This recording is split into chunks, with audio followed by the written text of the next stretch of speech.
إن الحمد لله نحمده ونستعينه ونؤمن به ونتوكل عليه ونعوذ بالله من شرور أنفسنا ومن سيئات أعمالنا من يهده الله فلا مضل له ومن يضلل فلا هادي له وأشهد أن لا إله إلا الله وحده لا شريك له وأشهد أن محمدًا عبده ورسوله اللهم صل وسلم وبارك وأنعم على عبدك ورسولك ونبيك محمد وعلى آله وأصحابه أجمعين يا أيها الذين آمنوا اتقوا الله حق تقاته ولا تموتن إلا وأنتم مسلمون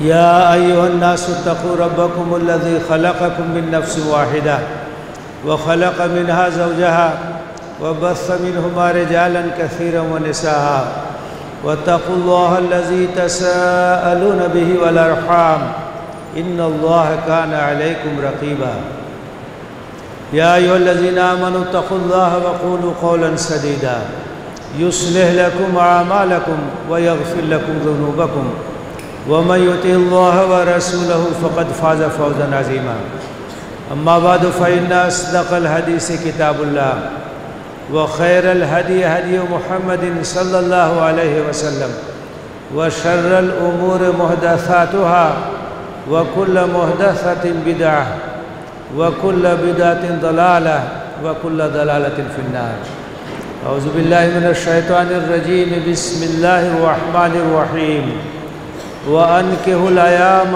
منكم والصالحين من عبادكم وإمائكم يكونوا فقراء يغنيهم الله من فضله واللہ واسع علیم۔ محترم حاضرین، all India Muslim personal law board کی جانب سے پورے ملک میں آج کل آسان نکاح کی مہم چل رہی ہے، اور آج ملک کے مختلف حصوں میں اسی عنوان پر پرسنل لاء بورڈ کی اپیل کی وجہ سے جمعہ کے خطبات بھی ہو رہے ہیں۔ نکاح یہ بڑی ایک اہم معاشرتی ضرورت ہے، اور نبی کریم صلی اللہ علیہ وسلم کی سنتوں میں سے ایک اہم سنت ہے۔ نکاح کے سلسلے میں جو ہمارے سامنے اسلامی تعلیمات ہیں اور جو نبی صلی اللہ علیہ وسلم اور صحابہ کرام کا اسوہ اور نمونہ ہے، اس کے اندر سادگی اور آسانی۔ سماج میں نکاح جب آسان ہوگا اور انتہائی غلط رسوم و رواج سے جب پاک ہوگا تو اس سماج میں طہارت، پاکیزگی، عفت اور حیا کا پاس ہوگا۔ اور جب نکاح مشکل ہو جاتا ہے تو طرح طرح کی سماجی خرابیاں جنم لیتی ہیں۔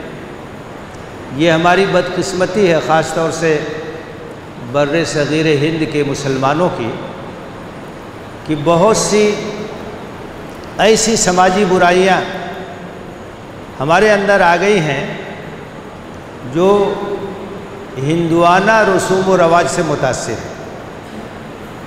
اسلامی تعلیمات سے ان کا کوئی تعلق نہیں ہے۔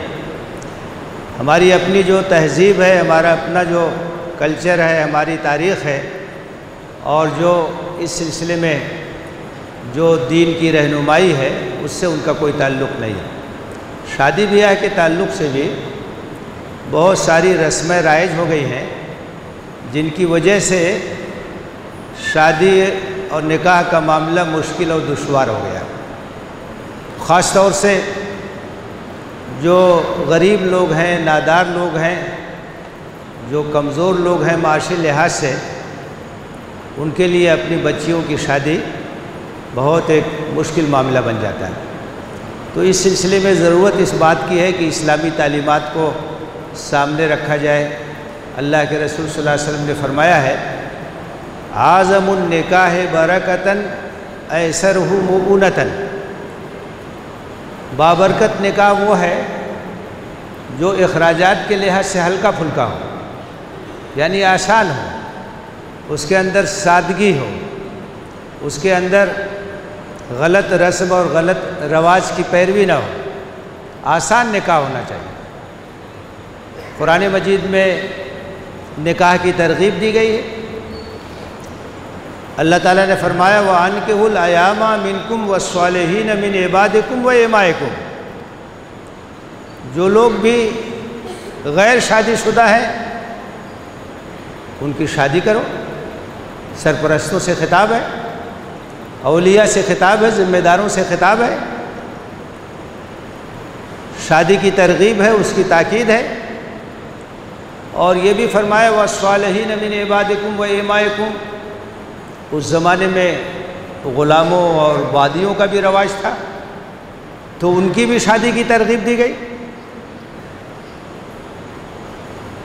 اور یہ بھی کہا گیا کہ یکونوا فقراء یغنہم اللہ من فضلہ، کہ اس سے نہیں ڈرنا چاہیے، اندیشہ کرنا چاہیے کہ غریب ہیں، نادار ہیں، شادی ہو جائے گی تو اور زیادہ بوجھ ہو جائے گا۔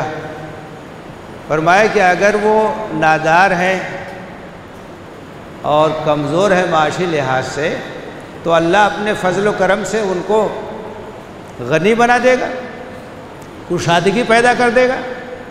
واللہ واسع علیم، اللہ بہت وسعت والا ہے اور اللہ علم والا ہے، سب کچھ اس کے ہاتھ میں دیتا ہے۔ اس ڈر سے شادی بیاہ سے نہیں رکنا چاہیے،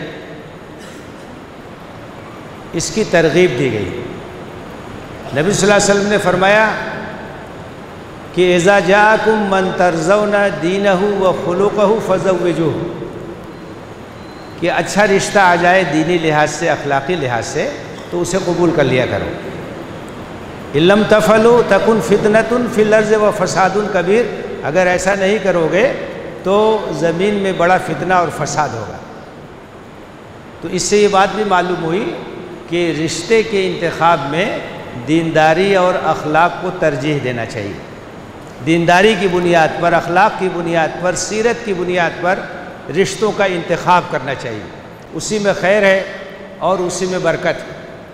مادی بنیادوں پر، دولت کی بنیاد پر اور اس طرح کی چیزوں کی بنیاد پر رشتوں کا انتخاب کرنا، یہ باعث خیر و برکت نہیں ہوتا ہے۔ آپ جب عہد نبوی کی مثالیں دیکھیں گے تو معلوم ہوگا کہ نکاح کا معاملہ بہت آسان اور بہت سادہ ہے۔ ایک بار نبی صلی اللہ علیہ وسلم بیٹھے ہوئے تھے مسجد میں، آپ کے ساتھ چند صحابہ بھی تھے، ایک خاتون آئی اور انہوں نے اپنے آپ کو نکاح کے لیے پیش کیا۔ نبی صلی اللہ علیہ وسلم خاموش تھے، تو ایک صحابی کھڑے ہوئے، انہوں نے کہا کہ اللہ کے رسول صلی اللہ علیہ وسلم اگر مناسب ہو تو ان کا رشتہ میرے ساتھ کر دیجئے۔ آپ نے کہا کہ جاؤ مہر میں دینے کے لیے کچھ لے آؤ۔ وہ غریب آدمی تھے، گئے، پھر خالی ہاتھ واپس آئے۔ انہوں نے کہا میرے پاس تو کچھ نہیں۔ آپ نے کہا لوہے کی ایک انگوٹھی ہی صحیح، کوئی چیز لے آؤ۔ انہوں نے کہا میرے پاس کچھ نہیں۔ آپ نے کہا اچھا تمہیں قرآن مجید کی کون کون سی صورتیں یاد ہیں؟ تو انہوں نے بتایا فلاں فلاں صورتیں مجھے یاد ہیں۔ آپ نے کہا زوجتکھا بما معک من القرآن، قرآن کی یہ صورتیں ان کو سکھا دینا، یہی تمہارا مہر ہے، میں نے ان کو تمہاری نکاح میں دے دیا، تمہاری زوجیت میں دے دیا۔ نکاح ہو گیا۔ نکاح ایک آسان چیز ہے، آسان بنانے کی ضرورت ہے۔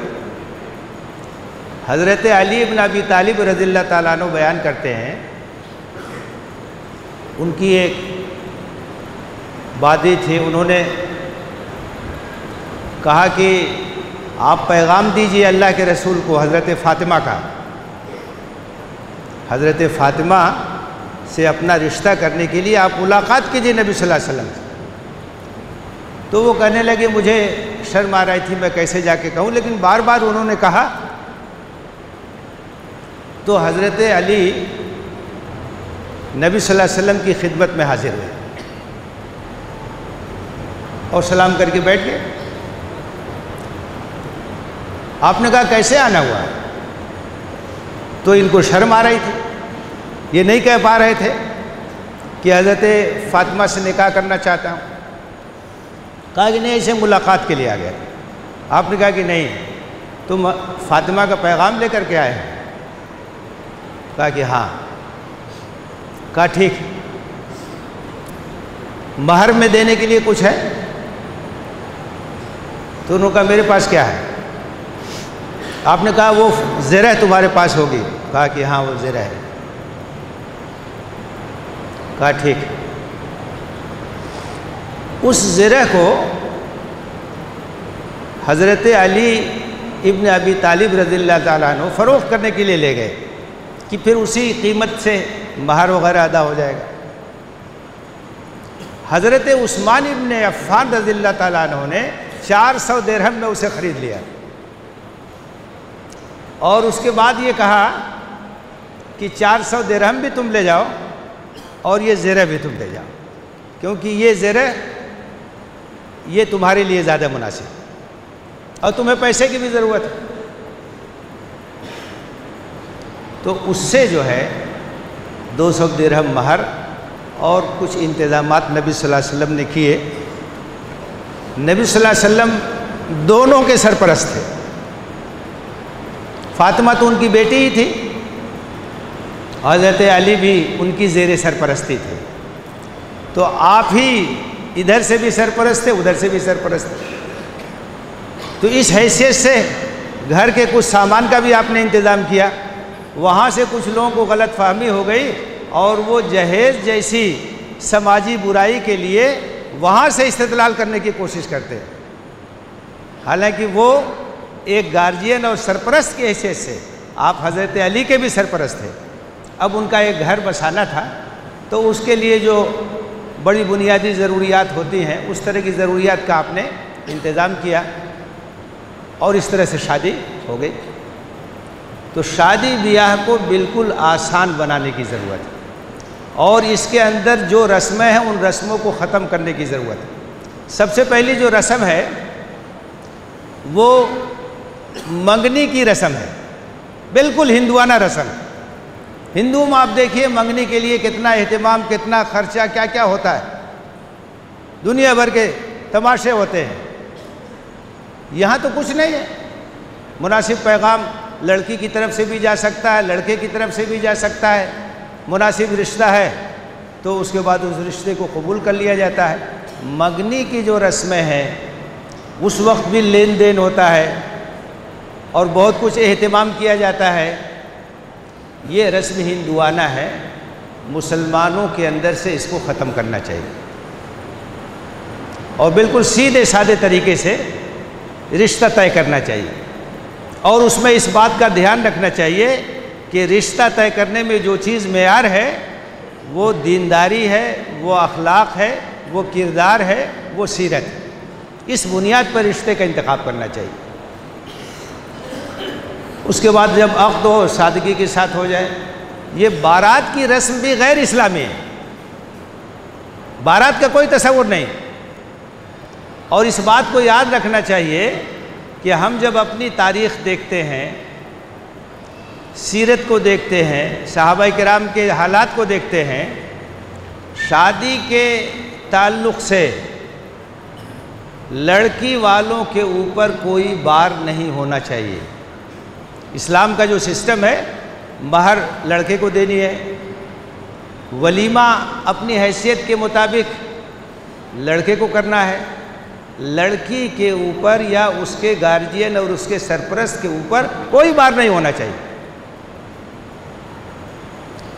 اب بہت سے لوگ یہ کہتے ہیں کہ ارے بہت سے رشتہ دار ہیں اور لڑکے کے بہت سے ساتھی ہیں، اور کس کو چھوڑیں گے اور کس کو نہیں چھوڑیں گے۔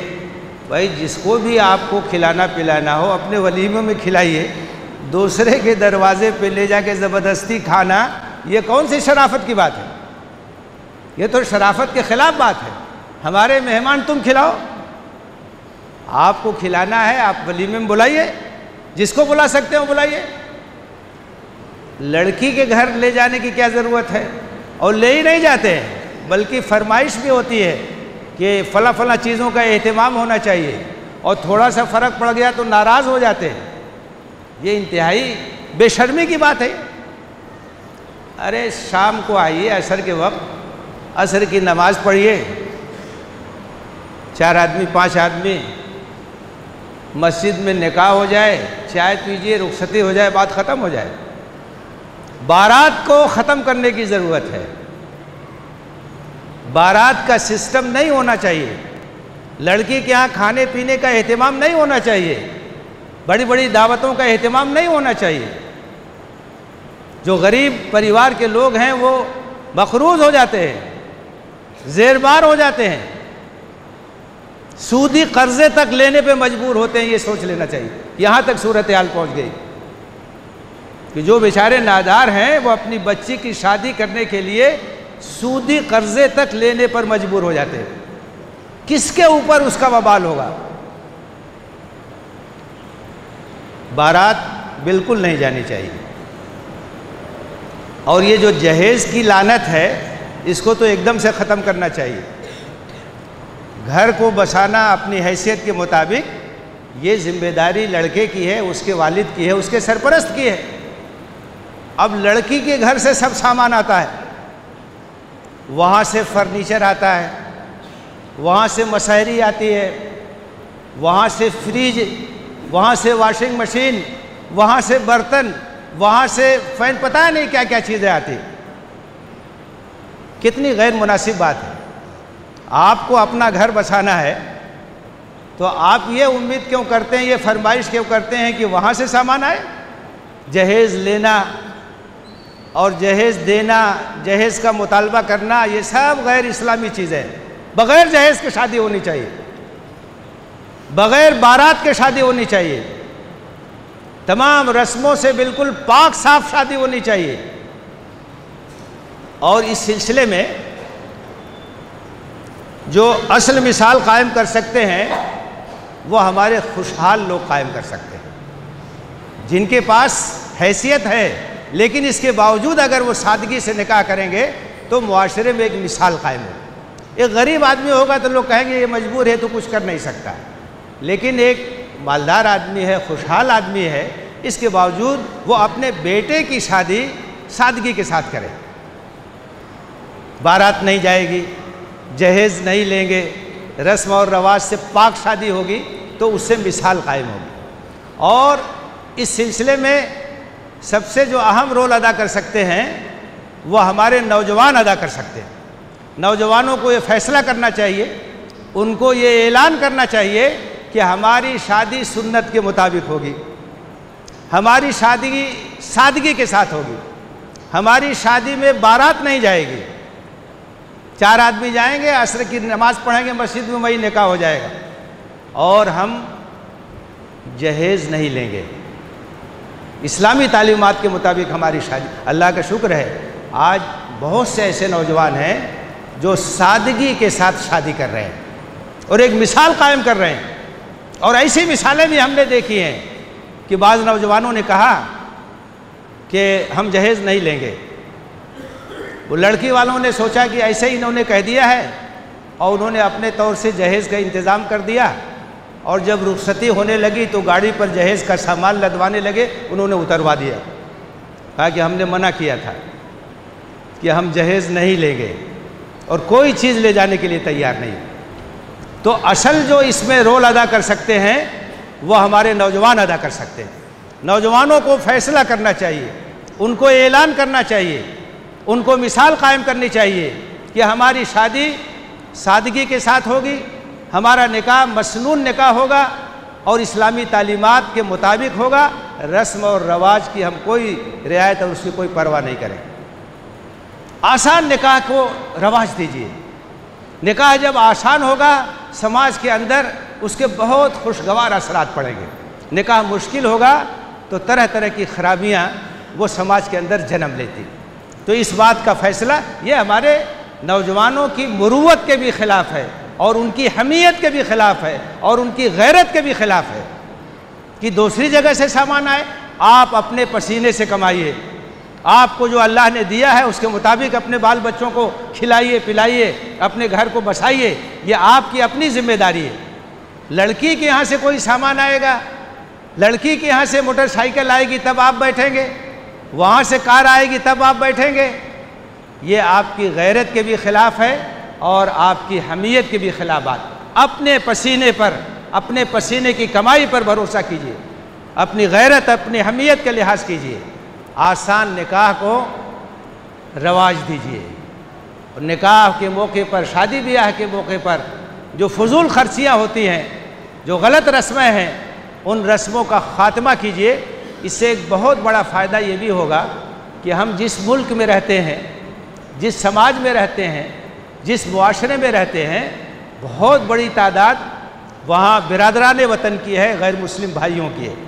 ان کے ہاں بہت بڑا مسئلہ ہے، یہ شادی بیاہ جہیز اور رسمیں بہت بڑا مسئلہ ہے، اور جو غریب لوگ ہیں وہ بہت پریشان ہیں۔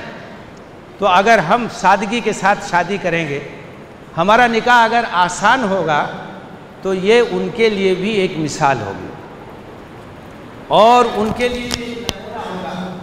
وہ بھی سوچنے میں مجبور ہوں گے کہ کس طریقے سے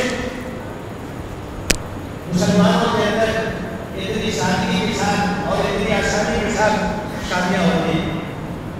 میرے بھائی اور میرے بزرگوں، اس وقت جو عالیہ مسلم پرستانوں کی طرف سے پورے ملک میں مہم چل رہی ہے، اس کو کامیاب بنانے کی ضرورت ہے۔ آسان نکاح کی مہم، سادہ نکاح کی مہم ہے، مضبوط نکاح کو رواج دینے کی مہم ہے۔ اس سلسلے میں سب لوگ کام کریں، اور یہ ہماری ایک اہم کوشش ہوگی جس سے اسلام کی دعوت کا بھی راستہ کھلے گا اور اسلامی تعلیمات کو متعارف کرانے کا بھی موقع ملے گا۔ اللہ سے دعا ہے کہ ہمیں مشروع نکاح اور سادگی کے ساتھ نکاح